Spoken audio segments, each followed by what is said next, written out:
One of the coolest things about metagames like this one in Marvel Snap is that they provide me an opportunity to go back and experiment with archetypes that are synergy based that typically don't necessarily survive in higher power metagames, but can do really well in metagames like this. Scream is a deck that has fallen off in recent months, and this was a deck that used to dominate the metagame. And that's not necessarily her fault. This is not Scream going from 2-2 to 2-1 absolutely demolished her. This is the context around her changing pretty drastically. And when I talk about that context, it's important to understand what I mean.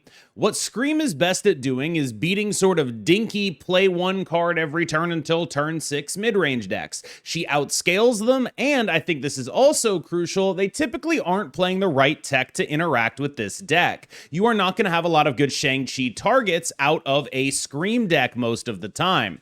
Now, granted, we are playing a couple big guys in here. It is a little bit more vulnerable to Shang-Chi than a typical Scream deck, but that dynamic is what is important to understand here. We have gone back into a sort of tech soup dominated metagame. In a tech soup dominated metagame, playing a powerful points package, because those tech soup decks don't necessarily have as powerful of a synergistic points package, as long as you're dodging most of their tech, you should end up in a pretty good spot.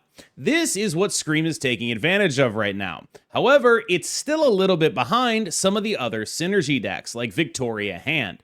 Being behind a Victoria Hand, especially when you're not drawing your best synergy stuff, i.e. Kraven and Sam and Batroc, that can be really meaningful and really bad. So we have this wave package that I was introduced to by Derek. One of the really cool things about this wave package with the big guys is that a lot of the best decks in Marvel Snap right now are playing 4 cost and below cards. There are very few cards that they're going to be able to actually take advantage of and do cool things with powering out off of a wave. This effectively makes Wave a 3-5 with very little downside in the matchups where you really care about it. You care about having this extra power so you can match a Victoria Hand deck, so you can match an Invisible Woman deck. That's when it matters to you. Most of those decks don't get anything out of the wave. So 3-5 that lets you just free roll play a 6-drop more easily is extremely powerful. That is a really cool deck building adaptation, and that's the other thing I wanted to highlight in this video. It's really awesome that decks like this can survive with clever adaptations, and I had a ton of fun playing it, and a 16-8 win rate, 66%. It ain't 69, but I do my best. Honestly, if there was one thing I could change about this deck, it would be have Batroc not die to Killmonger. I talk about how decks like this are able to often dodge tech, and Batroc is one of the more vulnerable cards in the current metagame in this deck. You can keep most of your scalers under Shang-Chi range. There aren't too many Shadow Kings running around, but there are a ton of Killmongers. I wouldn't go so far as to say Killmonger is the defining card in the metagame, but it ain't not that. It's a very important card to understanding the texture of this metagame, and that means that Batroc, a decent amount of the time, gets totally invalidated. It is interesting playing with and against this deck when people choose to Killmonger the Batroc, because you could choose to do it early to prevent extra growth on Kraven, or you can choose to do it late to try to get a cooler, bigger guy off of a Fenris Wolf proc. I think there's merit to both decisions to me, I think.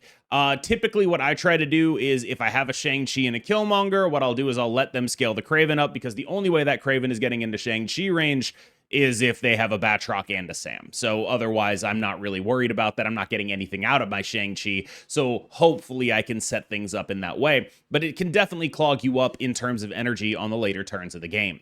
Long story short, Batroc is very powerful. One of the best cards in this deck. It just sucks that he dies to Killmonger. I think Kingpin is deeply replaceable. If I had to pick a replacement, it would probably be Hydra Bob. I think Hydra Bob goes pretty well with the idea of a wave on 5 into, say, Miles, Hydra Bob, and a 6-drop on 6.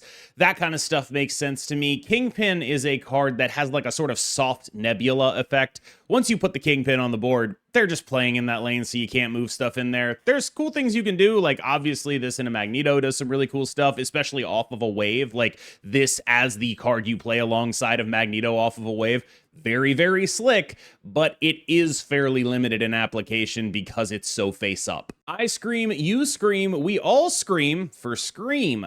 She is probably not actually the primary 2-drop carry of this deck. To me, Sam Wilson is just way more important to have for the Batroc, for the Craven. Obviously, if you have both of those things, that is what constitutes your nut draw.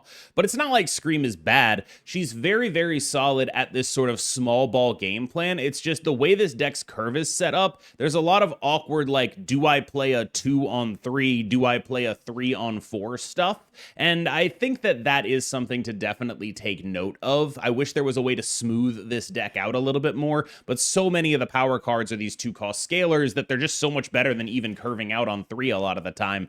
It definitely puts you in awkward spots, but this is a very strong card. This guy is your nut draw. Like, Sam Wilson, Craven, Batroc. That's the thing you want to be doing. That's the nut draw with this deck. It's an unbelievably powerful scaling threat, and it does so much in a world where the overall total power is not getting, like, blown the doors off by the world's largest havocs all of the time anymore. Now that we're in a more reasonable powered meta, that is just a really powerful opening that can be a snap condition against a lot of mid-rangey decks that are relying on interaction to take you over the top. Craven is the recipient of your best draws. It's a little harder to make him good outside of that, but just 2-3 scaling upward, that can be a worthwhile thing to do.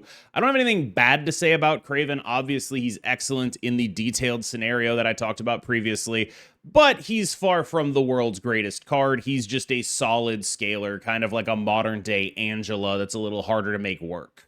Spider-Man, he does whatever a spider can, and it turns out what spiders can do is move things around. This is your cheapest move enabler. One of the major upsides of this deck in the past was that it just had a bunch of things that had good stats. This is your worst 2-drop, and it is a 2-4. You're usually pretty happy to see that, but now plenty of other decks are getting 2-4s with upside, so his comparative advantage is relatively lower. He's still a good enough card to run, though. At a cheap cost, he's the easiest to weave in. You really like weaving in your Scream procs, you know, this plus a Scream on 4. That's the kind of thing that's really good, following up your Craven Batroc stuff.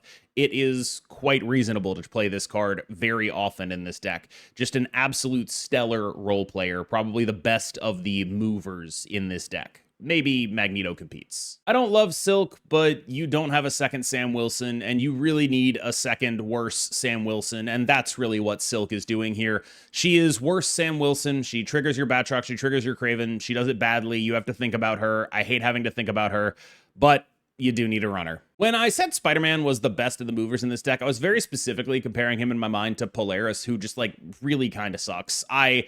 I don't know what happened, but it's the 3 cost that bothers me. I would run another 2-cost Spider-Man over a Polaris, even if Spider-Man was a 2-3, and I think a lot of that is just, you very often, when you have multiple good 2 scalers, let's say you have a Craven and a Scream, right? You don't want a Polaris on 3. You want to get the most value out of that. You want to play both the scalers first, and then you're just sitting there like, well, when am I ever gonna Polaris? She's really awkward at that 3 cost. Like, I really do feel that this is a deck that would get a lot out of having another 2-cost mover, and instead it has to play Polaris. I already talked about the wave package at the top of the video, but just to go over it a little bit again, the idea here is that a lot of the decks that have more points than you are decks that do not play big cards. If you are playing against a deck that plays big cards, you're kind of naturally in a decent spot anyway, because your scalers are going to be able to reasonably scale up to the level of their big cards, and then also you have big cards. So you don't have to worry about too much there, but the thing that you do have to worry about are decks like Victoria Hand, are decks like Invisible Woman, all these small ball decks that can just have better numbers than you, and you need a way to combat that. That's where Wave comes in, because all of these small ball decks that have these synergy-based numbers, doing things like Frigga and Prodigy, copying your V-Hand, copying your IW, none of them run big guys. And so you just play a one-sided Wave and then a big guy, and that gets you way closer to that matchup being an actual functional one for you. Miles typically wants to go with the Wave turn, so you typically, like in an ideal world, want to play like, I don't know, Kingpin Magneto Miles after your turn 5 Wave. That's kind of like your nut draw. One thing I have noticed is this deck does run a bunch of cheap stuff, so it tends to not have a ton of stuff left over in hand, but that is sort of where this deck wants to be operating on the final turn of the game. I don't think Galactus First Steps is required in a meaningful way here. He's just like a pretty big guy, and like I said, the role of the Wave package is to get you closer to winning those matchups. This is just kind of, it's not like the literal biggest guy, it's not the Infinite, but it's kind of the biggest guy we can reasonably play a lot of the time, and this deck is fairly good at making him work. And so if you just want to play a large man, you just care about stats, there are going to be games where you care way more about stats than about Magneto, even though I think Magneto is a far superior card in this list. There are games where you're just like, well, I need 18 power, and there's really not anything else that can do that. Magneto is an obvious choice for a Scream Kingpin deck, and I think that why he's in here should go without saying, but he's just kind of been a generically decent card consistently. One of my favorite cards in Marvel Snap, a great top-down design that has consistently showed up in metagames, even far after you would expect him to get power crept out. He has been consistently one of the better 6-drops across his entire existence in Marvel Snap, and there are very few other cards you can say that about. So shout out to Magneto. All right, y'all. Thank you so much for watching. As always, I've been KMBest. You've been phenomenal. I will see y'all tomorrow for a review of Cosmic Ghost Rider. Remember to like and subscribe. Let's jump into some gameplay, and I'll see you next time. Look. That is not how I recall it.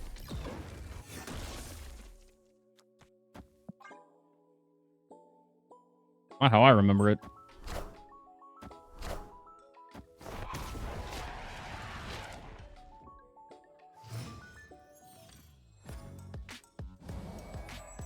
Wonder which one you got.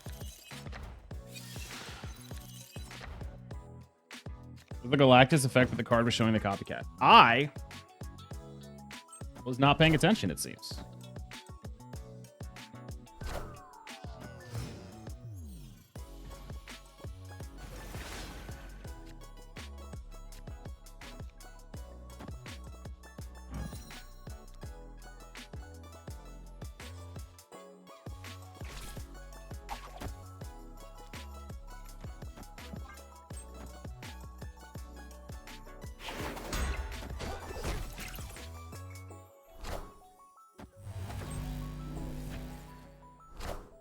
Just generally prevent the polymorph, right?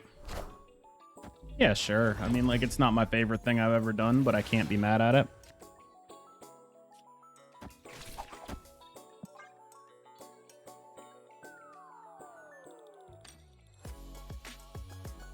Let's just keep fucking around with some cards. Merlin's a really scary card for my opponent to have. I don't feel confident snapping this, but, like, maybe I should. Should I feel confident snapping this? I don't know. I'm gonna. If it's right.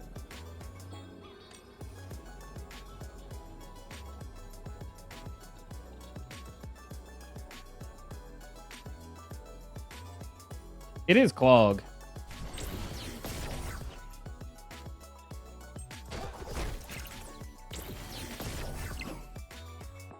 Friendly neighborhood Spider-Man here. Polymorph your Merlin. Ha ha ha ha! What was the card they discarded? Does anyone remember? Does anyone remember what the card they discarded was? Because I do not. It was their... What was... It was Titania. They're snapping me.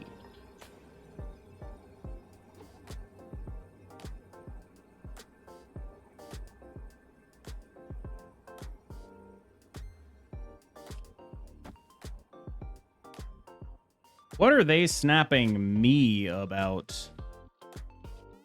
They have 7 energy. They seem extremely confident.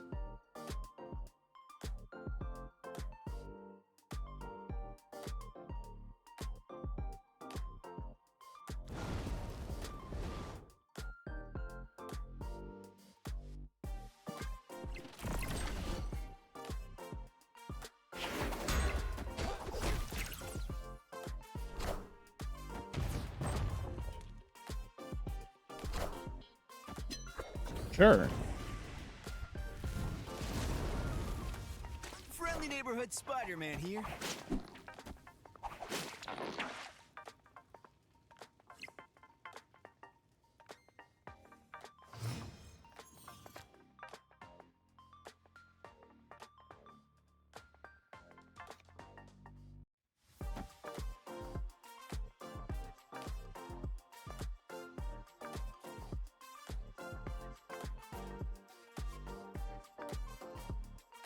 Keep Batroc under 10 here. Two.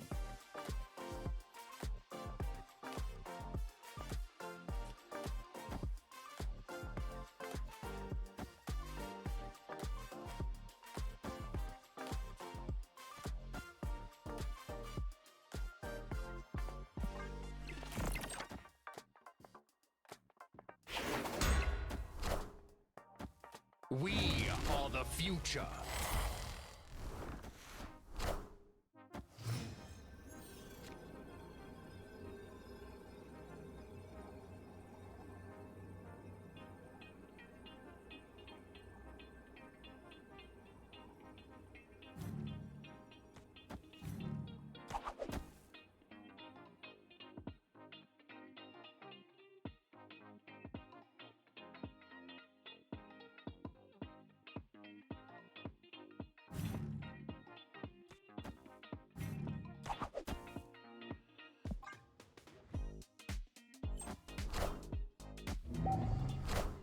So if it's Cannonball left, I think we beat it.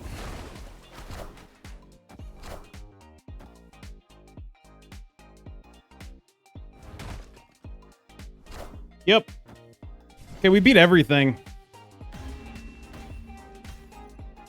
Do this or any beyond leveraging my amazing personal charisma. Gotta respect the humble king. Sam Wilson, Sam Wilson, Sam Wilson, Sam Wilson, Sam Wilson, Sam.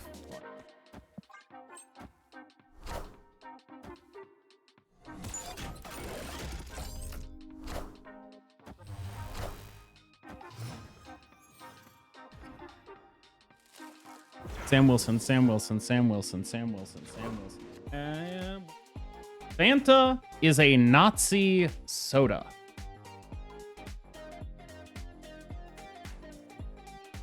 What?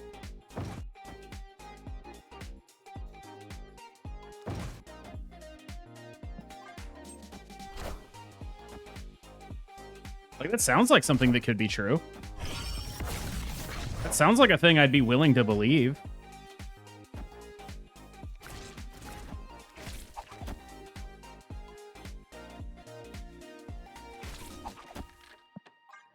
Literally is. Google it. Like I said, it sounds like something that could be true, but it's just like, why did that happen now? Why are we talking about it now? You know? Friendly neighborhood Spider-Man here. What happened here?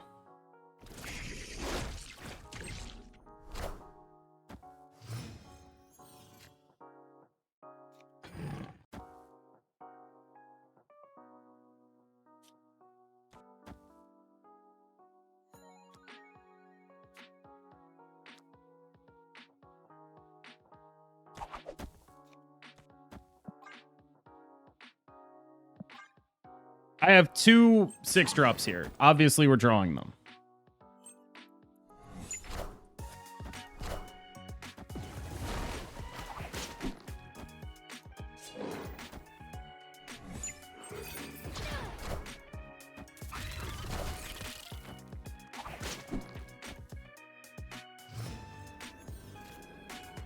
Holy shit, we actually did.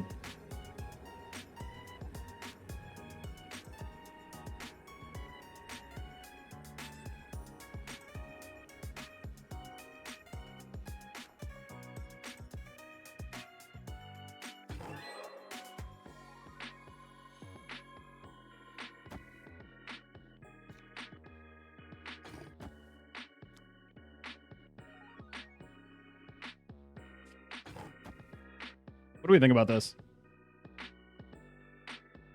Is this moron shit? I think it's potentially really moron shit, but it's really funny.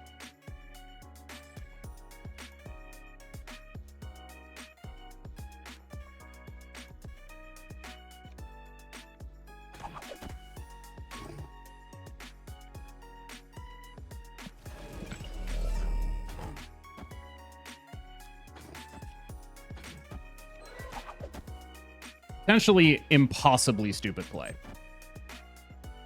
Very, very funny. We are future. Now, you'd think they're like getting extra points out of that. They're actually losing enough that they're even, right?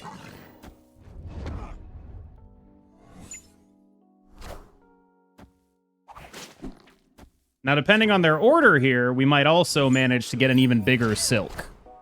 We don't, but it's okay. And that's a surfer, which does not win. Comes very, very close, but does not win. 11 power silk, baby.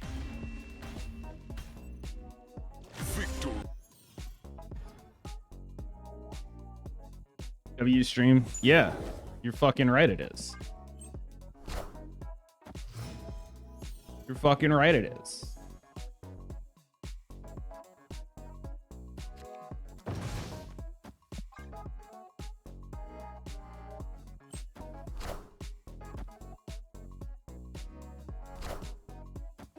Fun.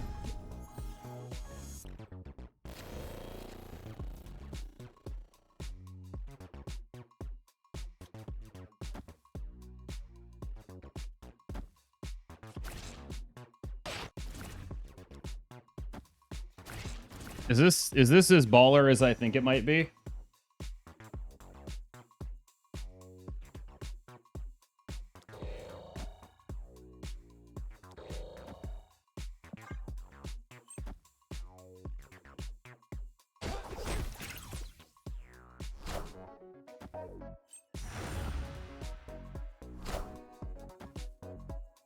Yep, it is. Angle. Farming is honest work. It's actually kind of the opposite of honest work. But, you know. Do I feel bad about that? Yeah, kind of.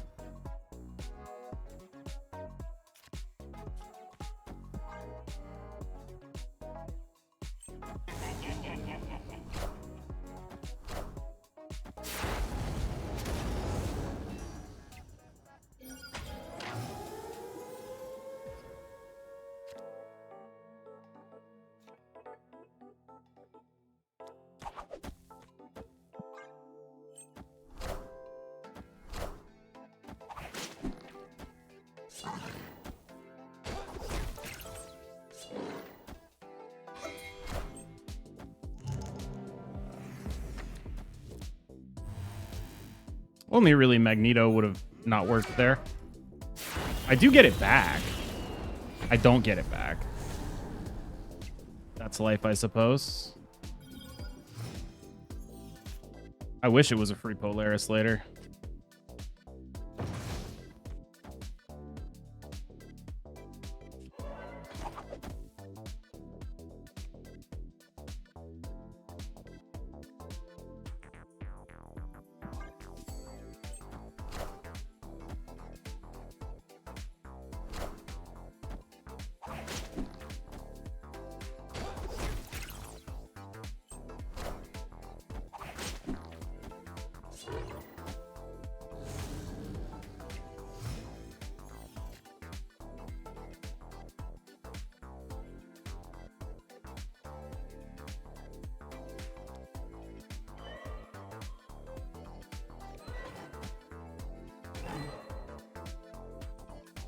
Weird.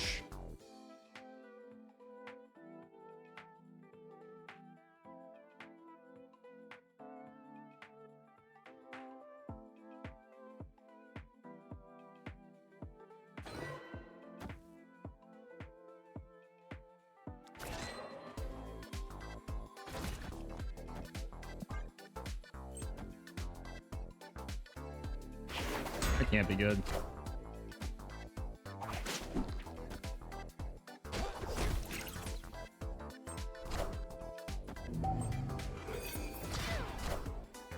Thank God it's 7. Holy fuck.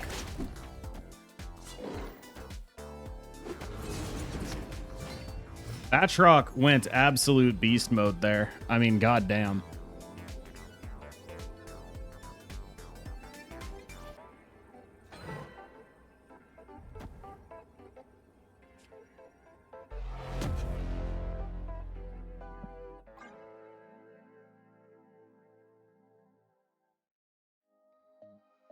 We still get Iron Patrioted to shit, right? I think this is a fairly predictable play, honestly.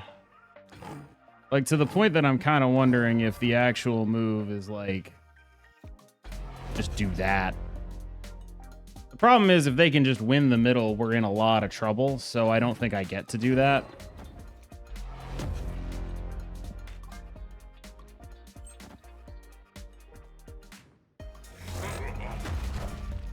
Okay, we're good. 20's a lot. Ooh. We are the future. That was just an infinite that I got to play.